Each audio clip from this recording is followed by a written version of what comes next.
Palavra da Verdade, com Hernandes Dias Lopes. Irmãos queridos, nós vamos abrir a palavra de Deus no livro de Zacarias, profeta Zacarias, capítulo 4.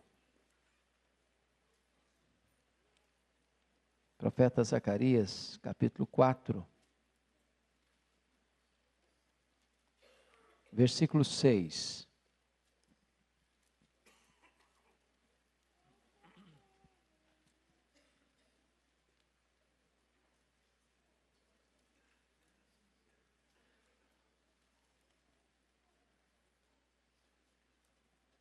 Profeta Zacarias, capítulo 4, verso 6. Prosseguiu ele e me disse: esta é a palavra do Senhor a Zorobabel, não por força, nem por poder, mas pelo meu Espírito, diz o Senhor dos Exércitos. Agora eu convido você para ver em João, capítulo 16, verso 7. Evangelho de Cristo, conforme João 16, verso 7.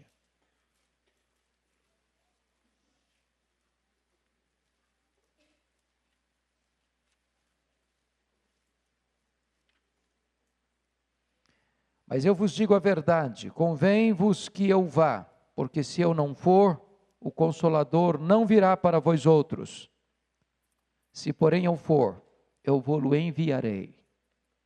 Nesta manhã eu quero conversar um pouco com vocês sobre a ação do Espírito Santo na vida da igreja.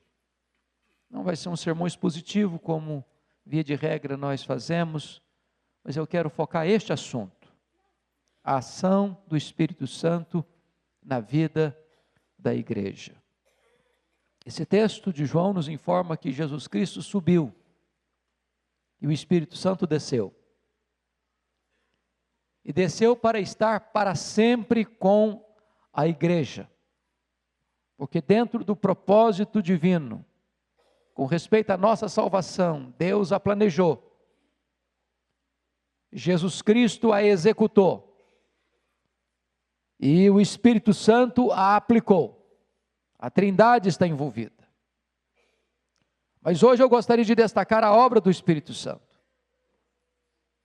Se o Espírito Santo é quem aplica a redenção, nenhum de nós estaria aqui, nenhum de nós seria filho de Deus, nenhum de nós creria em Cristo, nenhum de nós estaria salvo, nenhum de nós teria seu nome escrito no livro da vida, sem a ação eficaz do Espírito Santo.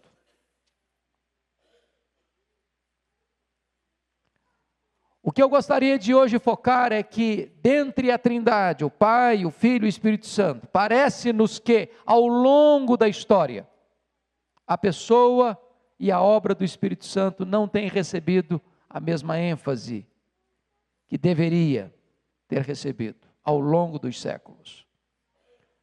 Francis Chan chegou a dizer que o Espírito Santo é o Deus esquecido, o Deus esquecido. Eu queria hoje então focar algumas verdades. Primeiro, a necessidade de se conhecer o Espírito Santo. Talvez um dos primeiros e mais importantes documentos da história da igreja é o Credo Apostólico. Acho que todos nós conhecemos o Credo Apostólico. E já ali, esta ênfase não tem o mesmo equilíbrio. Por exemplo, está escrito: creio em Deus Pai, Todo-Poderoso, Criador do céu e da terra. Não apenas a afirmação da primeira pessoa da Trindade, mas uma descrição de quem Ele é e a obra que Ele fez. Ele é todo-poderoso e Ele é Criador dos céus e da terra.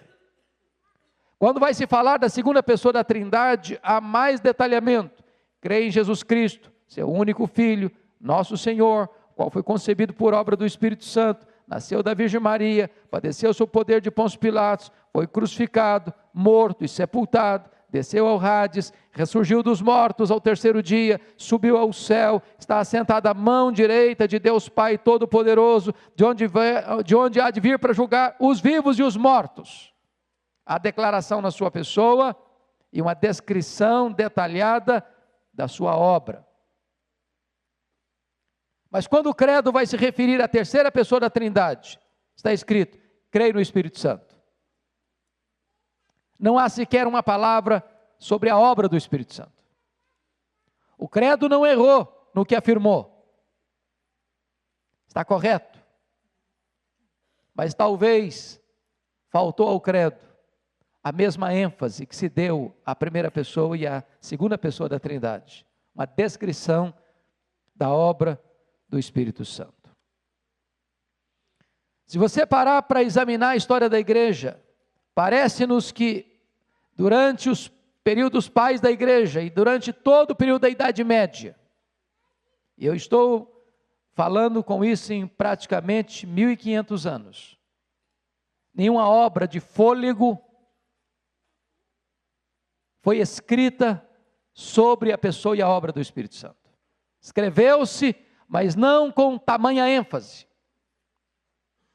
Se você parar para perceber, João Calvino, no século XVI, é que vai ser chamado de o teólogo do Espírito Santo. Quando ele escreveu as Institutas, que foi exatamente uma descrição detalhada do credo apostólico, e ele escreveu as Institutas em 4 livros. Primeiro livro, Creio em Deus Pai. Segundo livro, Creio em Deus Filho. Terceiro livro, Creio em Deus Espírito Santo. Quarto livro, Creio na Igreja. Ele, então, no terceiro livro das Institutas, foca sobre a pessoa e a obra do Espírito Santo, e isso lhe dá o título de o teólogo do Espírito Santo. Foi só no século XVII, quando um puritano da Inglaterra, chamado John Owen, vai escrever o primeiro clássico sobre o Espírito Santo. E só no século XX, que outro estudioso da Holanda, Abraham Kuyper, vai escrever um outro grande clássico sobre o Espírito Santo, e este agora já traduzido para a língua portuguesa. John Stott, um dos mais importantes exegetas do século passado, falecido no nosso século, disse que o problema da igreja é o problema da polarização, dos extremos. Enquanto uns esqueceram a pessoa e a obra do Espírito Santo, outros hoje só falam nele, e ainda de forma distorcida. J. Packer, considerado o maior teólogo do século XX, no seu livro Na Dinâmica do Espírito, disse que o Espírito Santo tem o ministério do holofote. O papel do Espírito Santo é exaltar Jesus, é destacar Jesus, é glorificar Jesus. Quando você visita uma cidade ou um bonito monumento de uma cidade, sobretudo à noite, obviamente, você vê aquele edifício iluminado, porque existe uma luz que está escondida, que se projeta naquele edifício para destacar sua beleza, sua magnificência. O papel do Espírito Santo, diz J. Packer, é revelar Jesus, é mostrar Jesus, é exaltar Jesus. Em outras palavras, a obra do Espírito Santo não é olhe para mim, a obra do Espírito Santo é olhe para Jesus. Uma vida cheia do Espírito Santo é uma vida cristocêntrica. Portanto, o Espírito Santo é o aplicador da obra da redenção realizada por Cristo Jesus, nosso Senhor. Segundo ponto que eu quero trabalhar com você é a necessidade de honrar o Espírito Santo. No século XVII surgiu um movimento religioso, fruto do pietismo, chamado dos Quakers, aqueles que tremem. E os Quakers chegaram a um ponto de dizer que o mais importante não era a verdade objetiva, mas era a verdade subjetiva. Eles chamaram isso de luz interior. Chegou um momento em que esse grupo dava mais importância ao sentimento do que ao conhecimento. Mais importância à emoção do que à verdade. Mais importância ao misticismo interno do que à verdade objetiva. E eles caminharam para um extremo muito perigoso.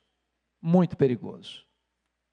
Quantas pessoas ainda hoje são levadas a crer que você é abençoado num culto, quando você tem uma emoção forte, quando você tem um calafrio na espinha. Se você sentiu, então você foi abençoado.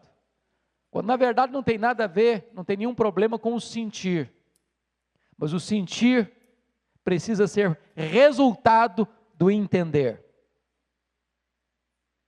O sentir precisa ser consequência da compreensão. Quando a sua mente alcança a verdade, esta verdade aquece o seu coração. Essa é a emoção legítima. Mas nós podemos correr para um outro extremo, de com medo do sentimento, partir para um lado onde nós negligenciamos assintosamente a autoridade do Espírito Santo. E o Espírito Santo é quem edifica a igreja, que santifica a igreja, fortalece a igreja. E às vezes nós desprezamos esta obra do Espírito Santo e assumimos o comando nas nossas decisões, nas nossas escolhas. E às vezes, depois de tomar as nossas próprias escolhas, do nosso próprio modo, nós até oramos pedindo que Ele abençoe. Mas a redenção já está tomada por nós mesmos. A igreja primitiva fazia diferente. Lá no concílio de Jerusalém, lá no capítulo 15 de Atos, eles disseram assim: pareceu bem ao Espírito Santo e a nós. O Espírito Santo governava a igreja, dirigia as decisões conciliares e dominava toda a vida e prática daquela igreja. No século XIX, houve grandes avivamentos. País de Gales, Inglaterra, Escócia, Estados Unidos.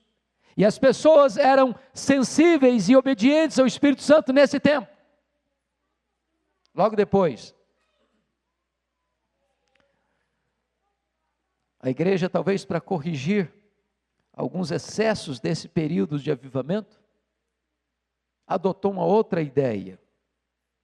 A ideia do culto solene. E naquela época a ideia do culto solene era a ênfase na capacidade intelectual do pregador. E todo cuidado com a questão das emoções. Chegou um momento em que muitos começaram a ter medo do entusiasmo. Medo do entusiasmo. Medo das emoções. E nós temos que ter todo o cuidado com a histeria, nós temos que ter todo o cuidado com a emoção vazia, nós temos que ter todo o cuidado com a emoção que não é governada pelo entendimento, mas nós temos que tomar muito cuidado para não termos medo do entusiasmo. J. Packer, mais uma vez, diz o seguinte: não tem nada mais solene do que um cadáver vestido de um terno azul marinho, com gravata de bolinhas brancas, cercado de flores. É uma verdadeira solenidade, mas também não tem vida. Mas também não tem vida. Eu concordo com Mark Lloyd Jones quando ele diz o seguinte: se você entende o Evangelho, se você compreende a cruz, se você percebe quão grande é o amor de Deus por você, e o sacrifício de Cristo em seu lugar, e se isso não mexe com as suas emoções, algo está errado com você. A compreensão da verdade deve nos levar ao quebrantamento e às lágrimas. A igreja de Éfeso foi elogiada por Jesus pela sua profundidade teológica, seu compromisso com a verdade, sua fidelidade à doutrina, sua ortodoxia inabalável. Mas Jesus censura aquela igreja, porque ela havia abandonado o seu primeiro amor. Nós não podemos ter apenas luz na cabeça, nós precisamos também ter fogo no coração. Como é que nós podemos recuperar, irmãos, esta verdade? esse equilíbrio. Nós precisamos unir,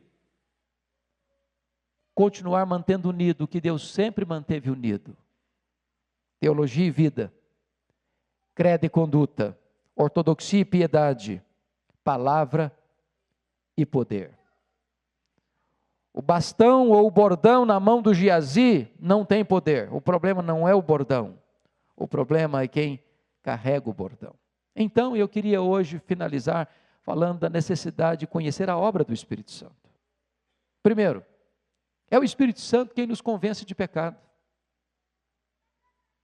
Sem o Espírito Santo, irmãos, nós não teremos consciência de que somos pecadores. Quanto mais longe de Deus andarmos e quanto mais afundado no pecado estivermos, sem a obra do Espírito Santo, nós não sentiríamos um pingo de culpa, uma vírgula de consciência de pecado. Porque só o Espírito Santo tem poder de convencer o homem da justiça, do pecado e do juízo. Quando eu olho hoje o contexto evangélico brasileiro e do mundo inteiro, a sensação que eu tenho é que nós estamos padecendo deste mal. Nós não choramos mais pelo pecado, não sentimos mais tristeza pelo pecado. Qual foi a última vez que você viu uma pessoa chorando, quebrantada, sentindo aquilo que os puritanos chamavam lá atrás de a agonia do arrependimento? Falta choro pelo pecado, falta tristeza pelo pecado, falta quebrantamento. Nós às vezes temos muito ajuntamento, mas pouco quebrantamento. Nós precisamos da obra do Espírito Santo no nosso meio. Alguns pregadores contemporâneos, como talvez o mais famoso hoje nos Estados Unidos, Joel Osteen, quando ele afirma categoricamente: na minha igreja não se prega sobre pecado. O povo já está muito machucado pela vida, está muito estressado na semana, já enfrenta um trânsito complicado, já enfrenta todas as complexidades de um grande centro urbano. Para vir para a igreja escutar sobre pecado, não, isso é demais. Vamos falar coisa boa, vamos falar coisa agradável, vamos falar coisa palatável, vamos dar para o povo aquilo que alegra o coração do povo. Meus amados irmãos, nós mais do que nunca precisamos ser despertados para a convicção de pecado, porque do contrário não haverá cura, não haverá restauração, não haverá salvação, não haverá crescimento espiritual. Segundo lugar, o Espírito Santo é quem nos regenera. Não haveria um crente sequer no mundo sem a obra do Espírito Santo. Nós poderíamos usar todo o nosso conhecimento, a nossa tecnologia, a nossa metodologia, toda a nossa sofisticação, nós não produziríamos um salvo sequer sem a obra do Espírito Santo de Deus. Nós precisamos do Espírito Santo. Toda vez que uma pessoa aqui é convertida a Cristo, nasce de novo, vem ao Senhor, vem ao Salvador, é recebido por batismo e profissão de fé, se torna membro da igreja e confessa a sua fé em Cristo, isso é claro que nós vemos aqui a obra eficaz do Espírito Santo de Deus. Quem não nascer da água e do Espírito não pode entrar no reino de Deus, disse o Senhor Jesus. E eu não sei, você que entrou aqui hoje, você já nasceu de novo. Se você já é filho de Deus, mas eu estou certo de uma coisa: o Espírito Santo de Deus está neste lugar. E Ele sopra onde quer. E Ele é livre para soprar. E Ele é soberano. E é irresistível na sua obra. Ele é aquele que pode transformar o nosso coração, tirando as vendas dos nossos olhos, o tampão dos nossos ouvidos, arrancando o nosso coração de pedra e nos dando um coração de carne, nos dando uma nova vida, uma nova natureza. Terceiro lugar, o Espírito Santo é quem nos batiza no corpo de Cristo. Deixa eu dizer uma coisa para você maravilhosa. Você pode até, por decisão própria, ser batizado numa igreja, fazer sua profissão de fé, ser aluno da escola dominical, ser membro da igreja e se filiar a uma igreja local.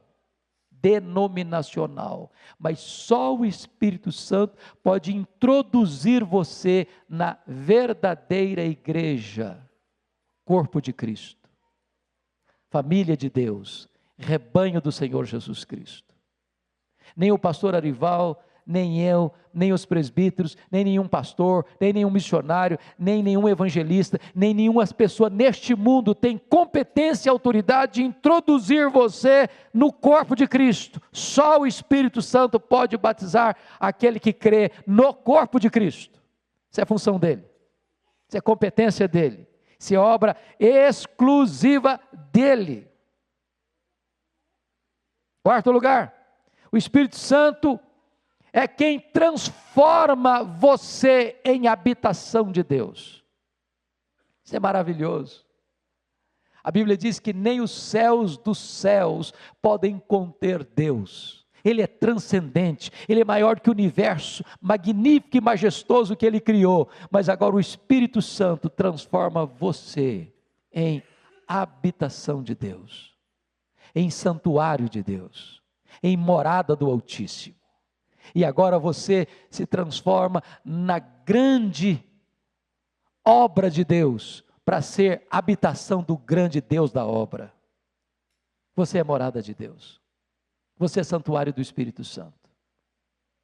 Só que a palavra que aparece, santuário, na língua grega, é muito curiosa, porque está falando uma linguagem bem judaica. Você sabe que o templo, ele era dividido em departamentos, desde o tabernáculo, depois o templo, e havia um lugar no templo, que era o lugar mais importante do templo, onde ficava o Santo dos Santos, e lá dentro ficava a Arca da Aliança, e era ali que a Shekinah de Deus, a glória de Deus se manifestava uma vez por ano. Quando a Bíblia diz que você é santuário do Espírito Santo, ela não está falando da nave onde as pessoas circulavam diariamente, ela está falando exatamente do Santo dos Santos, onde a glória de Deus se manifesta. Você é a morada do Altíssimo. Agora pense comigo, o pastor Arival até brincou um pouquinho hoje com as crianças no começo. Silêncio na casa do Senhor. Legal. Sabe por quê? Aquilo que é normal e aquilo que é comum lá no pátio, não é comum, não é normal aqui dentro. Lá fora a gente brinca, lá fora a gente conta algumas histórias até engraçadas e até outras não convenientes. Mas aqui dentro é um lugar onde você, por natureza, diz, preciso respeitar. Preciso respeitar. Se nós respeitamos esta casa feita de pedra, de tijolo, de madeira, muito mais deveríamos respeitar o Santo dos Santos, onde o Espírito Santo de Deus habita.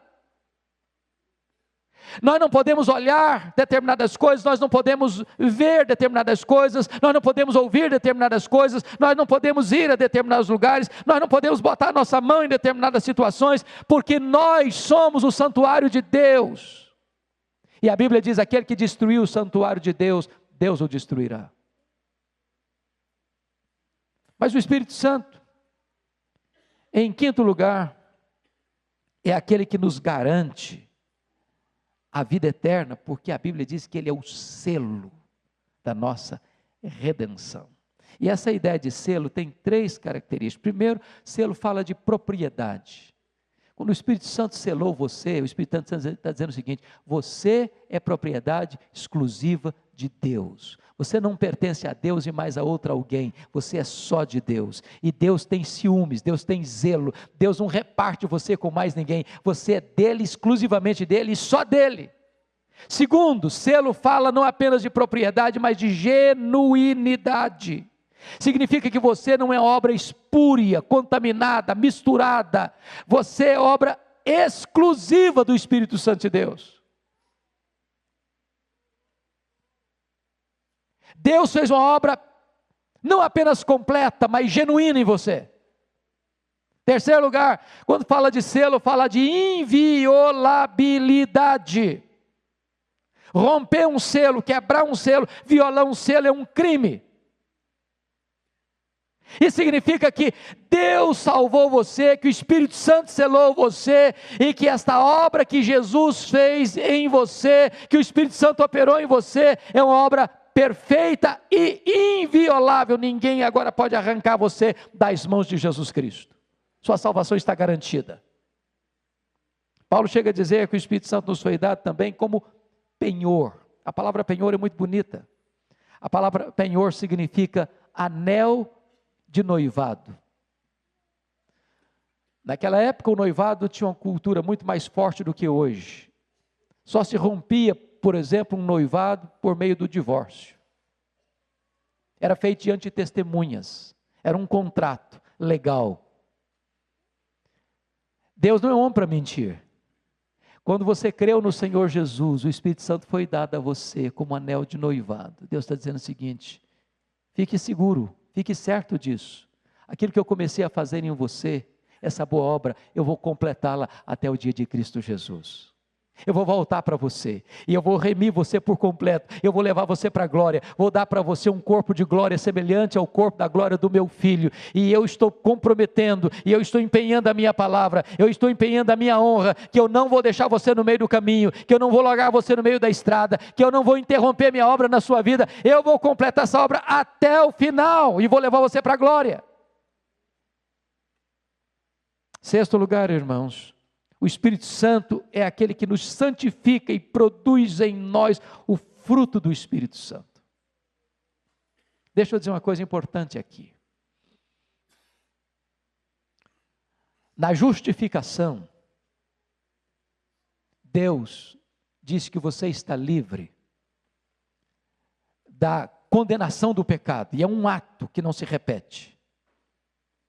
Na santificação, Deus está dizendo que você está sendo livre do poder do pecado, e é um processo que começou no dia que você foi convertido e vai só concluir no dia da sua glorificação. Na glorificação, que se dará quando Jesus voltar, você estará livre para sempre da presença do pecado.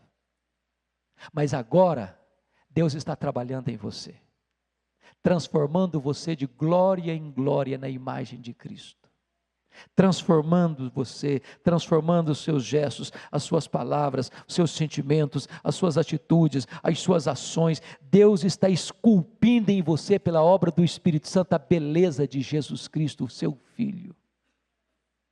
É a obra da santificação. Só o Espírito Santo pode produzir santificação na sua vida. Se você tentar fazer isso por você mesmo, isso vira legalismo pesado. Isso vira uma justiça própria, que nada mais é do que um orgulho disfarçado de piedade. Só o Espírito Santo pode produzir a verdadeira santificação. Mas em sétimo lugar, irmãos queridos, é o Espírito Santo quem intercede por nós com gemidos inexprimíveis, nas horas mais amargas da nossa vida, nas horas da nossa fraqueza mais extrema. Que bom que Ele é o Consolador, que bom que Ele é o intercessor, e Ele intercede por você de três maneiras. Primeiro, de forma intensa, Ele intercede por nós sobremaneira. Segundo, Ele intercede por você de forma agônica, com gemidos inexprimíveis. Terceiro, Ele intercede por você de forma eficaz, porque a segunda vontade de Deus é que Ele intercede pelos santos. Que bom que o Espírito Santo que está em mim, intercede por mim, ao Deus que está sobre mim. E porque Ele intercede por mim, e todas as suas orações por mim, em mim, ao Deus que está sobre mim, são eficazes. Eu vou enfrentar as lutas, eu vou enfrentar os momentos de fraqueza, eu vou enfrentar os vales, eu vou enfrentar as noites tenebrosas, e sairei vencedor e vitorioso, porque o Espírito Santo não é impotente, Ele é o todo-poderoso Deus, que vai completar essa obra até o dia final. Mas eu termino dizendo para você, meu amado irmão, que o Espírito Santo é aquele que produz em você vida abundante e lhe dá poder. Jesus Cristo diz assim: quem tem sede, se alguém tem sede, venha a mim e beba. Quem crer em mim, como diz a Escritura, do seu interior fluirão rios de água viva. E ele se referia ao Espírito Santo quando falou sobre isso. E eu fico imaginando, pastor Arival, sobre o que significa, de forma plena, o que representa isso, rios de água viva. Ele não está falando de um filete de água. Ele não está falando de um córrego. Ele não está falando de um riacho pequeno. Ele não está falando nem de um rio caudaloso. Ele está falando de rios de água viva. É algo profuso, abundante, caudaloso. Ele está falando não de uma cacimba de águas paradas, ele está falando de rios que fluem, que jorram. Ele está falando para nós que a promessa de Deus para você e para mim é de uma vida superlativa e maiúscula, de uma vida abundante. E todo aquele que crê nele, como diz a Escritura, agora preste bem atenção, não é crer nele como eu penso, não é crer nele como diz o fulano ou beltrano, não é crer nele como diz alguns ou outros, é crer nele como diz a Escritura. E ele promete para você e para mim, esses rios de água viva, essa vida plena e abundante. Em outras palavras, o Espírito Santo não foi derramado para produzir um crente fraco, medíocre, árido, seco, sem plenitude de vida. Porque em seguida a obra do Espírito Santo é nos dar poder. Recebereis poder ao descer sobre vós o Espírito Santo. Jesus Cristo diz: permanecei na cidade até que do alto sejais revestidos de poder. Poder para quê? Poder para viver, poder para morrer, poder para perdoar, poder para pregar, poder para viver a vida cristã nas horas difíceis e nas horas alegres, poder espiritual. A pergunta que eu faço a você nesta manhã é esta: você tem experimentado esse poder na sua vida?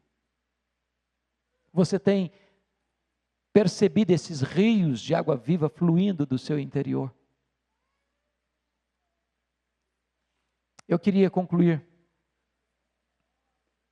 dizendo o seguinte: eu e você, a nossa igreja aqui em Pinheiros precisa profundamente da obra poderosa do Espírito Santo. Deus tem nos abençoado, mas Deus tem muito mais para nós, infinitamente mais para nós. É o Espírito Santo quem, ao longo dos séculos, tem trazido para a igreja de Cristo poderosos e abençoadores avivamentos espirituais. E nós aguardamos esse tempo, quando os céus hão de se fender, e Deus vai derramar sobre nós torrentes do seu Espírito, trazendo vida plena, trazendo vida santa, trazendo vida operosa, trazendo vida de poder espiritual.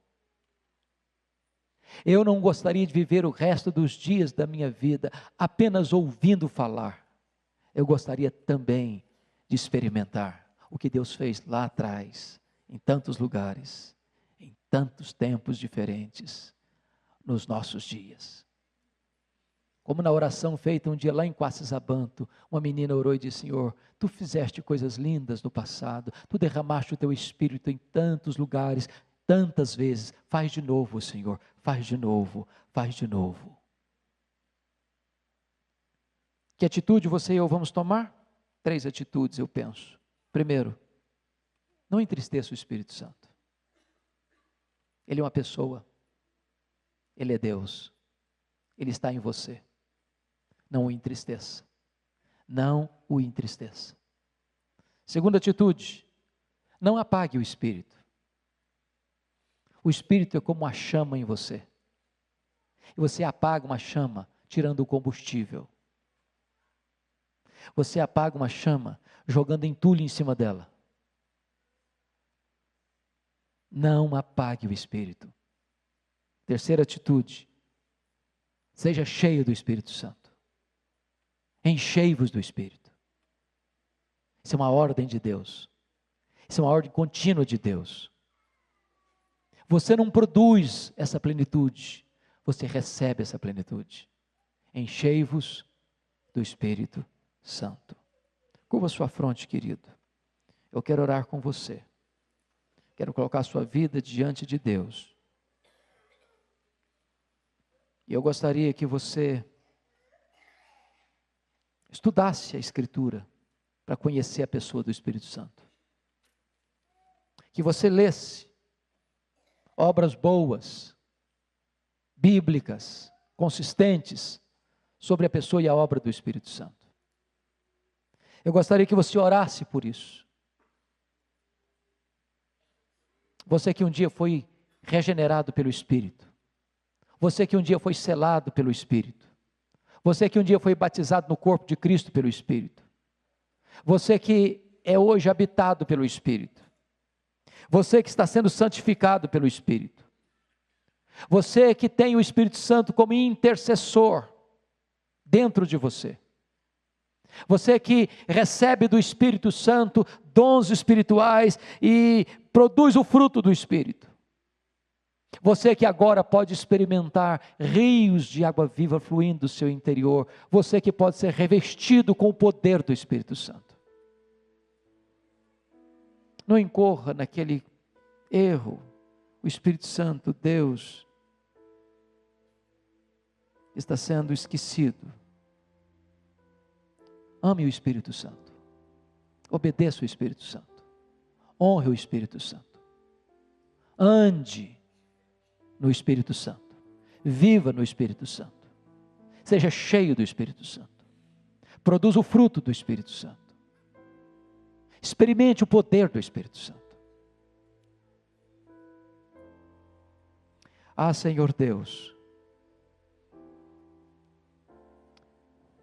nesta manhã nós precisamos tanto, Senhor, de que Tu abras os olhos da nossa alma, para compreendermos a beleza da obra do Espírito Santo em nós e por nós. Não nos deixes ser negligentes, lerdos, remissos, mas ajuda-nos, Deus, a vivermos de tal maneira que o Espírito Santo seja absolutamente o regente da nossa história, nos levando a Cristo Jesus, nos transformando à imagem de Cristo Jesus. Nós precisamos, Deus, do Espírito Santo. Nós queremos mais do Espírito Santo. Nós queremos ser cheios do Espírito Santo. Nós queremos estes rios de água viva do Espírito Santo. Nós precisamos do poder do Espírito Santo. Então, Senhor, derrama do Teu Espírito Santo sobre nós. Visita o nosso coração nesta manhã. Desperta a nossa alma. Inflama o nosso coração. Reaviva a nossa igreja. Manda, Deus, as torrentes do Espírito Santo sobre nós. Porque nós também queremos experimentar aquilo que outros povos experimentaram. Inclina o nosso coração para Ti. Produz em nós nesta manhã quebrantamento e arrependimento. Se porventura alguém aqui nesta manhã, Deus, que ainda não experimentou o novo nascimento, que o Espírito Santo, como vento livre e soberano, sopre neste coração, produza vida, santifica-nos e reveste-nos com o Teu poder. É a nossa súplica, em nome de Jesus. Amém.